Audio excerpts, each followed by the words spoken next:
آپ جانتے ہیں کہ یہ مہینہ رجب کا مہینہ ہے، اور آپ یہ بھی اچھی طریقے سے جانتے ہیں کہ اس ماہ مبارک کی 27ویں شب کو رسول گرامی وقار صلی اللہ علیہ وسلم کو سفر معراج کے شرف سے اور اللہ عز و جل کے دیدار سے مشرف کیا گیا۔ اور آپ یہ بھی جانتے ہیں کہ ماہ رجب کے چاند کے نکلتے ہی رسول اعظم صلی اللہ علیہ وسلم بارگاہ صمدیت میں دعا کیے، اللہم بارک لنا فی رجب و شعبان وبلغنا رمضان، اے اللہ ماہ رجب و شعبان میں ہمارے لیے برکتیں عطا فرما اور ہمیں ماہ رمضان تک پہنچا۔ برکت کی دعا حضور صلی اللہ علیہ وسلم نے فرمائی، اور ظاہر سی بات ہے کہ رسول گرامی وقار صلی اللہ تعالی علیہ وسلم کی دعا کا کیا کہنا کہ حضور صلی اللہ علیہ وسلم کی دعا باب اجابت سے ٹکراتی ہے اور رب قدیر جل جلالہ حضور کی دعا کو قبول فرماتا ہے۔ اور اس قبولیت کا حال یہ ہے کہ حضور نے برکت کی دعا فرمائی ماہ رجب کے لیے، ماہ شعبان کے لیے، اور رمضان تک پہنچنے کی دعا فرمائی، تو اللہ تعالیٰ نے ماہ رجب میں بھی ایک رات عطا فرمائی، ماہ شعبان میں بھی ایک رات عطا فرمائی، اور ماہ رمضان میں بھی ایک رات عطا فرمائی۔ تینوں مہینوں میں ایک ایک رات عطا فرمائی۔ دو کو اللہ نے ظاہر، اللہ کے رسول صلی اللہ علیہ وسلم نے ظاہر فرما دیا، اور ایک کو تلاش کرنے کا حکم عطا فرمایا۔ آپ اندازہ لگائیں میرے پیارے آقا صلی اللہ علیہ وسلم کے پیارے دیوانوں، برکت کی دعا کے عوض میں رات اللہ نے عطا فرمائی، اور اس رات میں اتنی برکتیں اللہ نے رکھ دی کہ میں آپ کو کیا بتاؤں۔ بس اس کو تھوڑا سا ایک چھوٹی سی بات سمجھاتے ہوئے عرض کروں۔ عرفات کے میدان میں حضرت آدم اور حضرت حوا کی ملاقات ہوتی ہے، تو جو حاجی میدان عرفات میں پہنچے تو ان دونوں کی ملاقات کی وجہ سے عرفات کے میدان میں کی جانے والی دعا کو اللہ قبول فرماتا ہے۔ تو آپ بتاؤ، ایک نبی کی ملاقات ولیہ سے ہو تو دعا قبول ہو جاتی ہے، جب خدا کی ملاقات مصطفیٰ سے ہو اس وقت دعا کی قبولیت کا کیا کہنا۔ تو آج کی رات حضور صلی اللہ علیہ وسلم کی رب سے ملاقات کی رات۔ میرے پیارے آقا صلی اللہ تعالی علیہ وسلم کے پیارے دیوانوں، ہم اور آپ وہ نگاہ نہیں رکھتے جو اللہ والوں کی نگاہیں ہیں۔ ہم تو دیکھتے ہیں بس رات آئی جیسے ریگولر آتی اور چلی گئی، لیکن نہیں، یہ آرڈینری رات نہیں ہے، یہ عام راتوں کی طرح کی رات نہیں ہے، یہ اتنی عظیم رات ہے، اتنی برکت والی رات ہے کہ اس رات میں جو انوار و برکات کا نزول ہوتا ہے، یہ وہ لوگ دیکھتے ہیں جن کو اللہ عز و جل نے صرف آنکھوں کا نور نہیں، دل کا بھی نور عطا فرمایا ہوتا ہے۔ وہ اس رات کو اترنے والے انوار کا مشاہدہ کرتے ہیں، اس رات کی برکتوں کو محسوس کرتے ہیں۔ اب آئیے تھوڑا سا سمجھنے کی کوشش کریں۔ میرے پیارے آقا صلی اللہ تعالی علیہ وسلم کے پیارے دیوانوں، اللہ عز و جل نے رسول گرامی وقار صلی اللہ علیہ وسلم کے سفر معراج کا ذکر فرمایا، اور آج اللہ کا بے پناہ شکر ہے کہ اس حدیث کو سننے کا ہمیں شرف حاصل ہوا جو بخاری شریف کی آخری حدیث ہے، اور اس آخری حدیث کے حوالے سے بھی آپ نے سنا کہ دو کلمے میزان پر وزنی زبان پر ہلکے اور رحمان کو محبوب ہیں، اور وہ دو کلمے کون سے ہیں؟ تو ان کلموں کی ابتدا سبحان ہی سے ہوتی ہے، سبحان اللہ۔ اب یہاں ایک بات میں آپ کے سامنے عرض کروں کہ بات جب سفر معراج کی ہوتی ہے، قرآن اٹھا کر کے دیکھ لیجئے، جتنے بھی انبیاء کرام علیہم الصلاۃ والتسلیم کے معجزات کا ذکر قرآن میں آیا، جیسا کہ حضرت عیسیٰ علیہ الصلاۃ والسلام وَأُبْرِئُ الْأَكْمَحَ وَالْأَبْرَصَ وَأُحْيِي الْمَوْتَى بِإِذْنِ اللہ، حضرت موسیٰ علیہ الصلاۃ والسلام ان کا معجزہ، حضرت عیسیٰ علیہ السلام کا معجزہ، ان سب کے معجزات کا ذکر جو قرآن کے اندر آیا، کہیں بھی قرآن میں ان معجزے کے ذکر سے پہلے سبحان نہیں آیا۔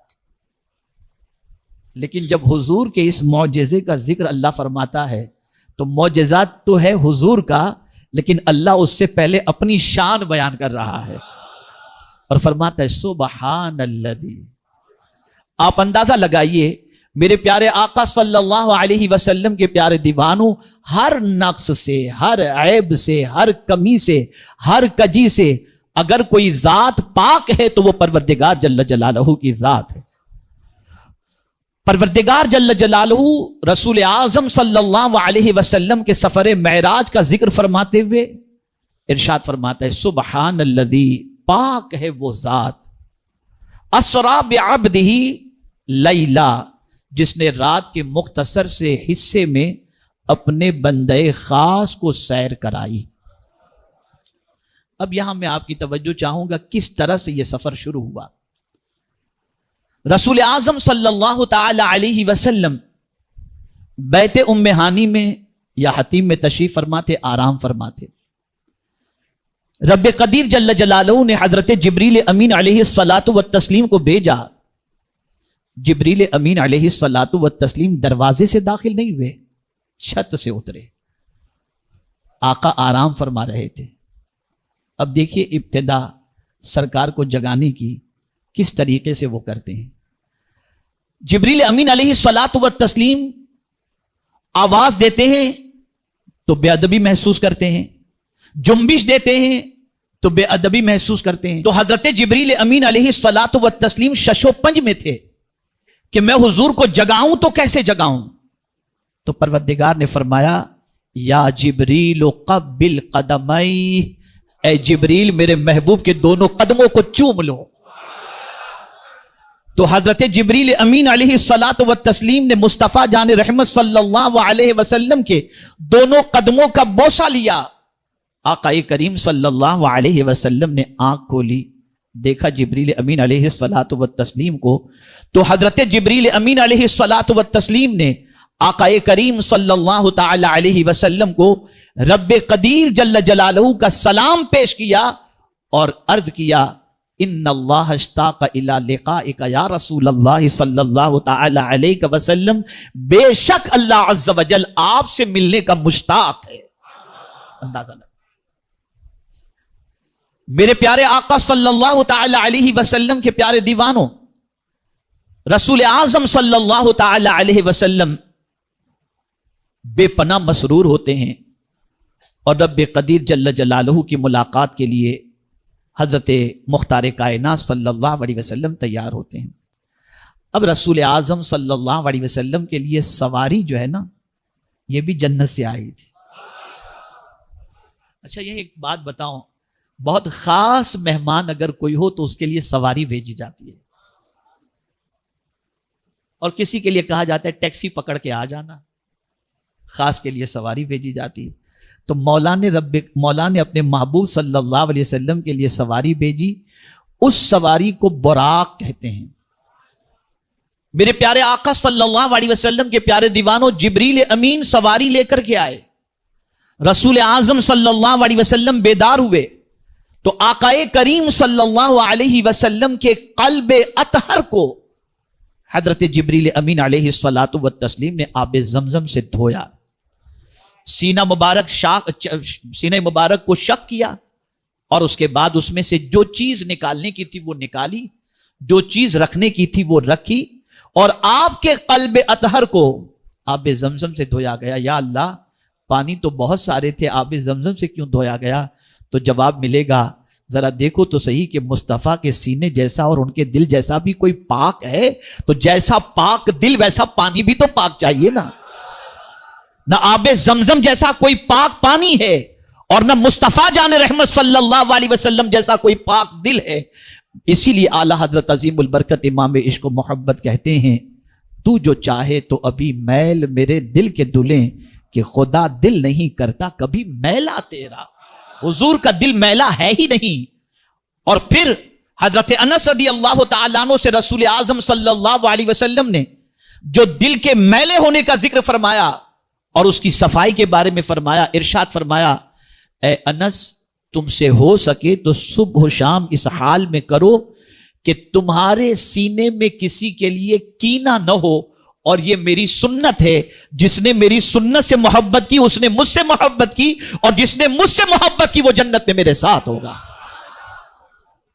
میرے پیارے آقا صلی اللہ علیہ وسلم کے پیارے دیوانوں، تو رسول اعظم صلی اللہ علیہ وسلم کے قلب اطہر کو آب زمزم سے دھویا گیا۔ اب جب سرکار صلی اللہ علیہ وسلم کو سواری پیش کی گئی تو براق تھوڑی سی شوخی کرنے لگا، تو جبریل امین علیہ الصلاۃ والتسلیم نے فرمایا، براق شوخی نہ کر، کیا تجھے معلوم بھی ہے کہ آج تجھ پر کون سوار ہونے جا رہا ہے؟ آج تجھ پر اماموں انبیاء کے امام سوار ہونے جا رہے ہیں، مخلوق میں جو سب سے افضل ہیں اور اللہ کے جو حبیب ہیں، آج وہ تجھ پر سوار ہونے جا رہے ہیں۔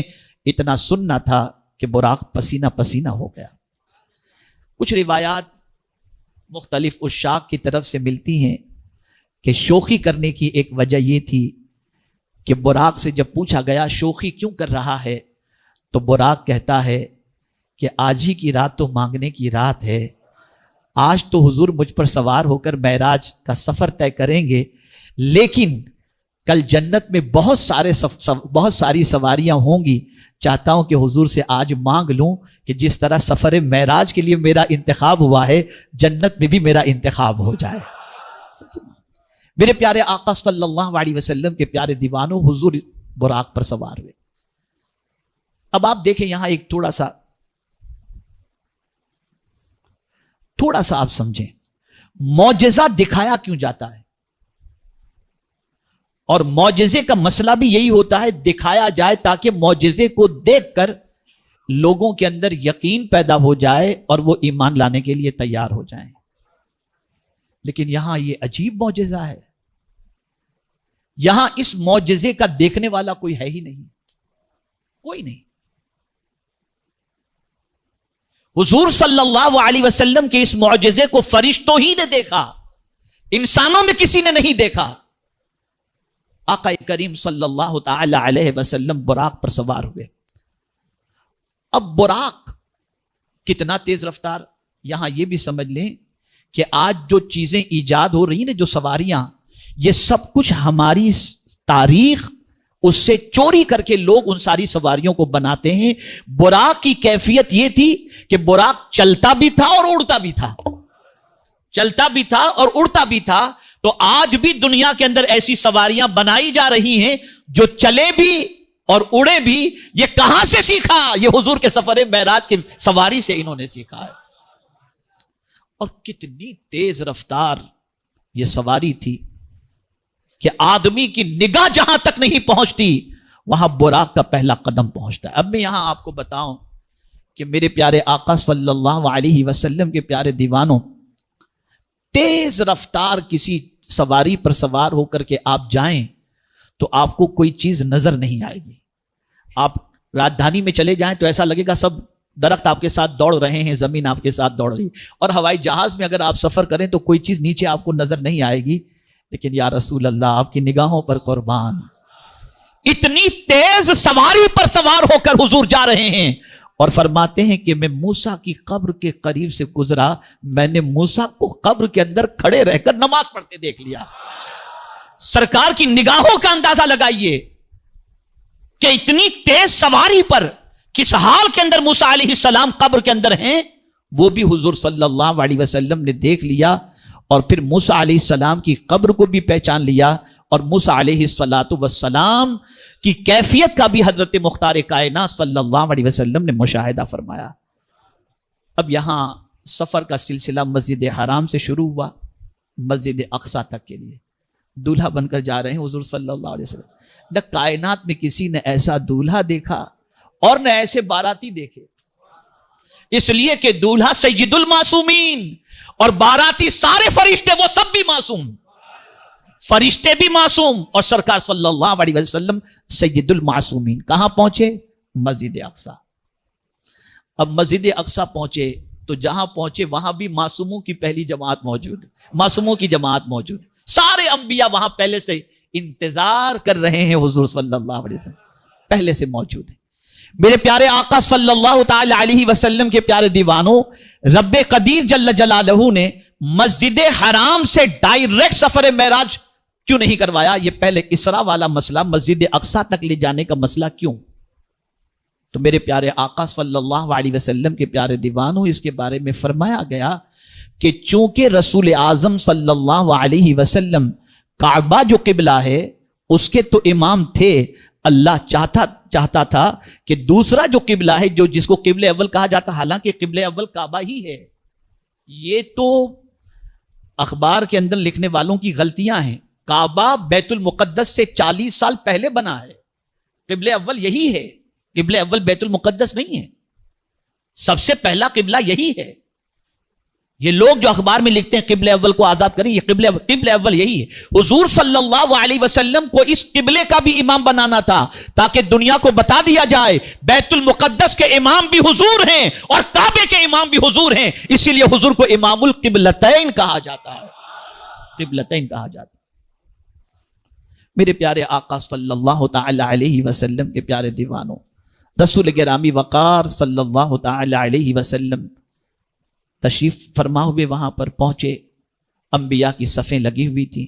اب ایک سوال میں پوچھتا ہوں کہ سارے انبیاء سوائے حضرت عیسیٰ اور حضرت ادریس علیہ السلام کے سب تو اپنی اپنی قبروں میں تھے، اپنے اپنے مزار میں تھے، اب وہاں سے نکل کر اب دیکھا جا رہا ہے تو سب بیت المقدس میں بھی ہیں۔ بیت المقدس میں حضور نے سب کی امامت فرمائی نا، جب اذان دی گئی اور اس کے بعد جب جماعت کا وقت ہوا تو حضرت جبریل امین علیہ السلام نے حضور صلی اللہ علیہ وسلم کو مصلی پر آگے بڑھا دیا۔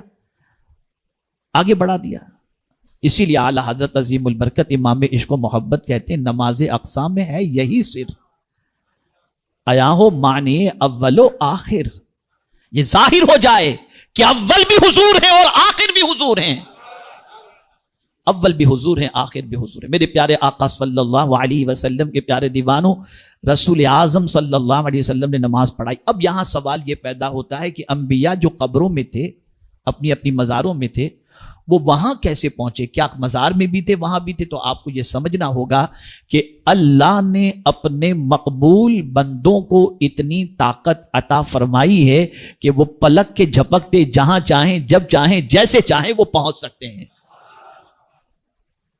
آقا کریم صلی اللہ علیہ وسلم نے وہاں پر امامت فرمائی۔ میرے پیارے آقا صلی اللہ تعالی علیہ وسلم کے پیارے دیوانوں، رسول گرامی وقار صلی اللہ تعالی علیہ وسلم امامت فرمانے کے بعد مسجد اقصی سے اب آسمان کی طرف سفر کا سلسلہ شروع فرماتے ہیں۔ مسجد اقصی سے آسمانوں کے سفر کو سفر معراج کہا جاتا ہے، اور مسجد حرام سے مسجد اقصی تک کے سفر کو اسرا کہا جاتا ہے۔ اسے ذہن میں رکھیں۔ اب حضرت جبریل امین علیہ الصلاۃ والتسلیم کے ساتھ سرکار تشریف لے جاتے ہیں، اور یہ بات یاد رکھیں آسمان سے سب سے زیادہ قریب کا علاقہ مسجد اقصی سے ہے، اسی لیے جتنے بھی سیٹلائٹ آسمان پر چھوڑے جاتے ہیں سب اسی طرف سے چھوڑے جاتے ہیں، اس لیے کہ آسمان کا راستہ وہاں سے بڑا شارٹ کٹ ہے، جتنے بھی سیٹلائٹ وہیں سے چھوڑے جاتے ہیں۔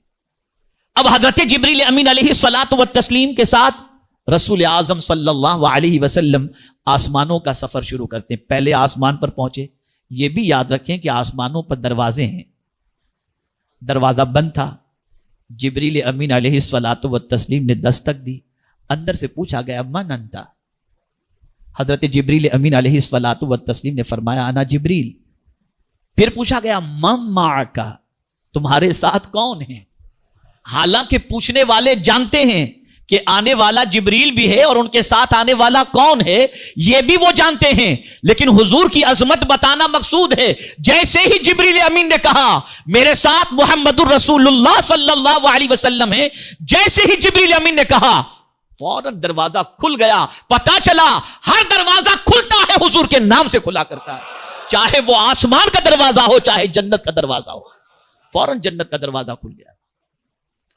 میرے پیارے آقا صلی اللہ تعالی علیہ وسلم کے پیارے دیوانوں، اور یہی کیفیت آسمان کے سارے دروازوں کی ہوئی، ہر دروازہ بند، دوسرے آسمان کا، پھر وہاں دستک، پھر پوچھا گیا، پھر وہی جواب، پھر تیسرا دروازہ، پھر وہاں پوچھا گیا، پھر وہی جواب، یہاں تک کہ مصطفیٰ جان رحمت صلی اللہ علیہ وسلم سدرۃ المنتہا پر پہنچے، اور جب وہاں پہنچے رسول اعظم صلی اللہ علیہ وسلم تو جبریل امین علیہ الصلاۃ والتسلیم سے سرکار نے فرمایا چلو جبریل آگے کی سیر کے لیے.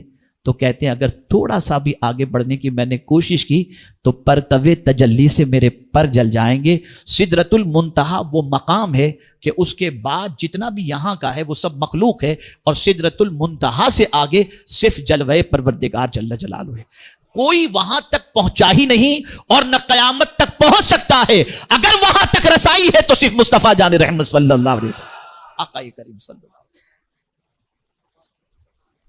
سرکار صلی اللہ علیہ وسلم تشریف. میرے پیارے آقا صلی اللہ تعالی علیہ وسلم کے پیارے دیوانوں، اب چونکہ حضرت جبریل امین علیہ الصلاۃ والتسلیم نے حضرت ابراہیم علیہ الصلاۃ والسلام کو جب آگ میں ڈالا جا رہا تھا تو پوچھا تھا حل لک حاجۃ یا ابراہیم، اے ابراہیم تمہاری کوئی حاجت ہو تو بیان کرو. حضرت یوسف علیہ السلام کو کنویں میں جب ڈالا جا رہا تھا تو یوسف علیہ السلام سے بھی جبریل نے پوچھا تھا حل لک حاجۃ یا یوسف.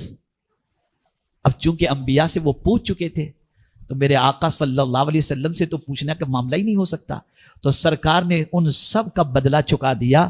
اب جبریل سے حضور پوچھتے ہیں حل لک حاجۃ یا جبریل، اے جبریل تیری کوئی تمنا ہے تو بتا. اب قربان جائیے، رب حضور کی امت سے محبت کرتا ہے اور اس محبت کی بنیاد پر ساری کائنات حضور کی امت سے محبت کرتی ہے. تو جبریل امین نے اپنی آرزو بھی پیش کی، تو کیا پیش کی؟ یہی پیش کی سرکار جب آپ کی امت پل صراط سے گزرتی ہو نا تو میری تمنا ہے کہ میں اپنے پروں کو بچھا دوں اور آپ کی امت پل صراط سے گزر جائے. آپ ذرا سوچو کون کیا پل صراط، بال سے زیادہ باریک اور تلوار سے زیادہ تیز اور نیچے جہنم کے شعلے. اب وہاں سے امت مصطفیٰ گزرے تو جبریل کہتے ہیں کہ میری تمنا ہے میں اپنے پر کو بچھا دوں. لیکن قربان جائیے جس کی نگاہیں جبریل کے پر نہیں مصطفیٰ کے کرم پر رہتی ہیں وہ پھر کسی کا احسان لینے کو تیار نہیں ہوتے. تو میرے امام کہتے ہیں پل سے اتارو راہ گزر کو خبر نہ ہو، جبریل پر بچھائیں تو پر کو خبر نہ ہو. سرکار ہمیں جبریل کے پر کی نہیں آپ کے کرم کی ضرورت ہے. حضور آپ اتار دیں، آپ اتار دیں. میرے پیارے آقا صلی اللہ تعالی علیہ وسلم کے پیارے دیوانوں، یہ اتنا عظیم سفر ہے، اتنا عظیم سفر کہ میں کیا بتاؤں اس سفر کے سلسلے میں. رسول اعظم صلی اللہ علیہ وسلم آگے تشریف. اب پھر یہاں دیکھیں آپ، پہلے آسمان پر حضرت آدم علیہ السلام سے ملاقات اور سب سلامی دے رہے ہیں. کیا سفر رہا ہوگا. انبیاء سلام کر رہے ہیں حضور صلی اللہ علیہ وسلم کو. اور پھر یہاں ایک بات ذہن کے اندر رکھیں، جو لوگ کہتے ہیں اتنے مختصر وقت میں اتنا لمبا سفر، تو میں آپ کو بتاؤں دنیا کے سفر کا مشاہدہ کیجئے. جب کوئی بڑا گزرنے والا ہوتا ہے تو سارے سفر روک دیے جاتے ہیں. منسٹر کی گاڑی جب گزرتی ہے نا تو ساری گاڑیوں کو روک دیا جاتا ہے، رک جاؤ منسٹر کی گاڑی گزر رہی ہے. اگر دنیا کا منسٹر گزرے تو سب روک دیا جاتا ہے. تو جس کے لیے اللہ نے ساری کائنات بنائی اس مصطفیٰ کا سفر ہو تو اللہ نے ساری کائنات کے سفر کو روک دیا. آج کوئی سفر نہیں کرے گا، صرف تنہا میرا محبوب سفر کرے گا. رک جاؤ سب، میرا محبوب آج سفر کر رہا ہے. اللہ نے سفر کر. میرے پیارے آقا صلی اللہ علیہ وسلم کے پیارے دیوانوں، سب جگہ سلامی حضور صلی اللہ علیہ وسلم، سب میرے آقا کو سلامی پیش کر رہے ہیں. اللہ اکبر. یہاں تک کہ چھٹے آسمان پر حضرت عیسیٰ علیہ السلام، ساتویں پر حضرت ابراہیم علیہ السلام، اب سدرۃ المنتہا. اور سرکار صلی اللہ علیہ وسلم کو جنت کا مشاہدہ کروایا گیا، جہنم کا مشاہدہ کروایا گیا. ان مشاہدات کے حوالے سے اگر گفتگو کی جائے تو اسی میں وقت زیادہ چلا جائے گا. میں ان مشاہدات کا ذکر نہیں کرتا، بس مختصراً میں آپ کو سمجھاتا ہوا چلوں. چونکہ یہ بتایا گیا ہے کہ محفل کو 11:30 تک ختم کرنے کے حوالے سے، تو میں اس کو سمیٹتے ہوئے چلوں. آقا کریم صلی اللہ علیہ وسلم آگے بڑھے. جبریل نہیں جا پائے، سرکار آگے بڑھے. کتنے آگے بڑھے؟ تو قرآن کہتا ہے فَكَانَ قَابَ قَوْسَيْنِ أَوْ أَدْنَىٰ، 2 کمانوں کا فاصلہ رہ گیا یا اس سے بھی کم. اللہ اکبر. اور میں تو علامہ قشیری علیہ رحمت والرضوان نے جو اپنی کتاب کے اندر رسالہ قشیریہ کے اندر باب ادب جو انہوں نے باب باندھا ہے، اس ادب کے باب میں ابتدا ہی اسی سے کی ہے. انہوں نے کس چیز سے؟ ما زاغ البصر وما طغى. اللہ اکبر. رسول اعظم صلی اللہ علیہ وسلم نے اپنے رب کا جس شان کے ساتھ وہ ہے جو دیدار کیا، تو سرکار صلی اللہ علیہ وسلم کی آنکھ جھپکی بھی نہیں. تو علامہ قشیری علیہ رحمت والرضوان بیان کرتے ہیں کہ اللہ عز و جل کے دیدار کے وقت نہ حضور ادھر دیکھ رہے تھے نہ ادھر دیکھ رہے تھے، بلکہ اپنے مولا کے دیدار سے اپنی آنکھوں کو ٹھنڈک پہنچا رہے تھے۔ اور ادب کا تقاضا بھی یہی ہے کہ جب یار کا دیدار کیا جائے تو نہ ادھر دیکھا جائے نہ ادھر دیکھا جائے، یار ہی کو دیکھا جائے۔ اور یار کے دیدار کے معاملے میں سمجھنا ہے تو پوچھو صدیق اکبر سے کہ ابو بکر تمہاری تمنا کیا ہے، تو کہتے النظر الی وجہ رسول اللہ، حضور کے چہرے مبارک کو تکنا یہ میری سب سے بڑی تمنا ہے۔ میرے پیارے آقا صلی اللہ علیہ وسلم کے پیارے دیوانوں، پھر جو دیا رب نے دیا، جتنا دیا رب نے دیا، لینے والا جانے دینے والا جانے۔ اب اس مقام پر حضور پہنچے تو رب نے فرمایا کہ میرے محبوب کس لقب سے تمہیں یاد کروں؟ تو جانتے ہیں حضور نے کیا عرض کیا؟ مولا اتنا ہی کافی ہے کہ تو مجھے اپنا بندہ کہہ کر کے پکار دے۔ اور یہ بات اچھی طریقے سے ذہن میں رکھو، عبدیت اتنا اونچا مقام ہے کہ جس بندے کو صحیح معنوں میں عبد بننے کا شرف حاصل ہو گیا وہ بہت اونچے مقام پر پہنچ گیا۔ عبدیت معمولی مقام نہیں، اور خاص بندے کے اعتبار سے حضور صلی اللہ علیہ وسلم ہی کی ذات ہے۔ اسی لیے قرآن مقدس میں آپ دیکھیں حضور صلی اللہ علیہ وسلم کے حوالے سے کہیں نام کا اس اعتبار سے ذکر نہیں ہے کہ عبد کے بعد حضور کا نام موجود ہو اور اس طریقے سے لوگ پہچان جائیں کہ یہاں ذکر حضور کا ہے، بس صرف اشارہ کر دیا گیا اور لوگ سمجھ گئے کہ یہ بندہ خاص کوئی اور نہیں حضور ہیں۔ جیسے تبارک الذی نزل القرآن علی عبدہ، یہ عبد ہی کہا گیا تو دنیا سمجھ گئی کہ اللہ کا خاص بندہ اگر کوئی ہے تو محمد عربی صلی اللہ علیہ وسلم۔ الحمدللہ الذی انزل علی عبدہ، جہاں آپ دیکھیں۔ اسی طرح سے رسول اعظم صلی اللہ علیہ وسلم کے سفر معراج کے حوالے سے بھی رب قدیر نے یہی فرمایا سبحان الذی اسری بعبدہ۔ تو میرے پیارے آقا صلی اللہ علیہ وسلم کے پیارے دیوانوں، اگر کوئی شخص اپنے آپ کو عبد بنا کر کے زندگی گزارے تو اللہ تعالیٰ اس بندے کو جو عبد بن کر کے زندگی گزارتا ہے اللہ تعالیٰ اسے اونچا مقام عطا فرماتا ہے۔ یہی وجہ ہے کہ اللہ والوں کے جب اس دنیا سے جانے کا وقت ہوتا ہے، جو اللہ کی بندگی میں زندگی گزارتے ہیں، تو قرآن کہتا ہے کہ اس وقت سچویشن کیا ہوتی ہے؟ یا ایتھا النفس المطمئنہ ارجعی الی ربک راضیۃ مرضیہ فادخلی فی عبادی، میرے بندوں میں داخل ہو جا، وادخلی جنتی، اور میری جنت میں داخل ہو جا۔ میرے پیارے آقا صلی اللہ علیہ وسلم کے پیارے دیوانوں، رسول اعظم صلی اللہ تعالی علیہ وسلم جب اس مقام پر پہنچے، رب قدیر جل جلالہ نے معراج کے تحفے کے طور پر اپنے محبوب صلی اللہ علیہ وسلم کو امت کے لیے 50 وقت کی نماز عطا فرمائی۔ اور آپ جانتے ہیں پھر یہ نماز حضرت موسیٰ علیہ السلام کم کراتے کراتے پھر یہ 5 تک پہنچی، لیکن اللہ نے 5 وقت کی نماز کا ثواب 5 وقت کی نماز کا ثواب 50 وقت کی نماز کے برابر فرما دیا۔ یعنی اگر کوئی 5 وقت کی نماز پڑھے تو اللہ اسے 50 وقت کی نماز کا ثواب عطا فرماتا ہے۔ میرے پیارے آقا صلی اللہ علیہ وسلم کے پیارے دیوانوں، سفر معراج سے جس شان سے حضور تشریف لے گئے تھے اسی شان سے حضور صلی اللہ علیہ وسلم تشریف لائے۔ اب آئے تو سچویشن کیا ہوئی؟ کیا سچویشن، کیا حال تھا واپسی کے بعد؟ تو زنجیر بھی ہلتی رہی، بستر بھی رہا گرم، ایک آن میں گئے آئے محمد صلی اللہ علیہ وسلم۔ حضور صلی اللہ علیہ وسلم جب گھر سے تشریف لے جا رہے تھے تو جو زنجیر جاتے وقت، دروازہ بند کرتے وقت جو زنجیر جو تھی وہ ہل رہی تھی واپسی کے بعد بھی، اور جس بستر سے اٹھ کر کے گئے تھے وہ بستر بھی ابھی گرم تھا، اور جس پانی سے وضو فرمایا تھا وہ پانی بھی ابھی تک بہ رہا تھا۔ اتنے شارٹ پیریڈ میں میرے آقا صلی اللہ علیہ وسلم نے اتنا لمبا سفر طے کیا۔ اب جب آنے کے بعد حضور نے ارادہ فرمایا کہ میں اس سفر معراج کے حوالے سے لوگوں کو بتاؤں۔ اب یہاں ایک اور چیز بتاؤں کہ سرکار صلی اللہ علیہ وسلم کو یہ سفر جو کرایا گیا، اس وقت کے پورے حالات کا اگر آپ جائزہ لیں تو اس وقت حضور صلی اللہ علیہ وسلم کو اتنا دبایا گیا تھا جس کی کوئی انتہا نہیں، بہت ستایا گیا، بہت تکلیف پہنچائی گئی۔ تو مولا نے بھی اس طریقے کا فیصلہ فرما دیا، اے لوگو اگر تم میرے محبوب کو دبانا چاہتے ہو تو میں تم کو میرے محبوب کو اٹھا کر بتاتا ہوں، تمہارے دبانے سے کچھ نہیں ہوگا، ہم جب اسے اٹھائیں گے تو اتنی بلندی پر لے جائیں گے کہ قیامت تک کوئی دوسرا اس بلندی تک پہنچ ہی نہیں سکتا۔ اور پھر سرکار کو ایک ٹینشن بھی تھا کہ میں حق بات کی دعوت دیتا ہوں، لوگ میری بات قبول نہیں کرتے، اور سرکار صلی اللہ علیہ وسلم افسردہ بھی ہوتے تھے ان کے اسلام نہ لانے پر، جن کے سامنے حضور اسلام پیش کرتے تھے۔ تو سرکار صلی اللہ علیہ وسلم کو یہ سفر کروایا گیا اور بتایا گیا یہ زمین والے آپ کی عظمت کو نہیں جانتے، ذرا آ جائیے آپ کو بتائیں فرشتے آپ کی عظمت کو کس طرح سے جانتے ہیں، جنت والے، اور اللہ کے نزدیک آپ کی عظمت و بلندی کیا ہے۔ میرے پیارے آقا صلی اللہ علیہ وسلم کے پیارے دیوانوں، آقا کریم صلی اللہ علیہ وسلم نے جب ارادہ کیا کہ میں سفر معراج کے بارے میں ان کو بتاؤں کہ اللہ نے مجھے یہ شرف عطا فرمایا کہ میں ایک آن میں اتنا لمبا سفر طے کر کے آیا، تو اللہ اکبر، کچھ لوگوں نے کہا جو قریبی تھے کہ مت کہیے گا، لوگ پتہ نہیں کیا کیا کہیں۔ سرکار نے فرمایا جو حق ہے میں کہہ کر کے رہوں گا۔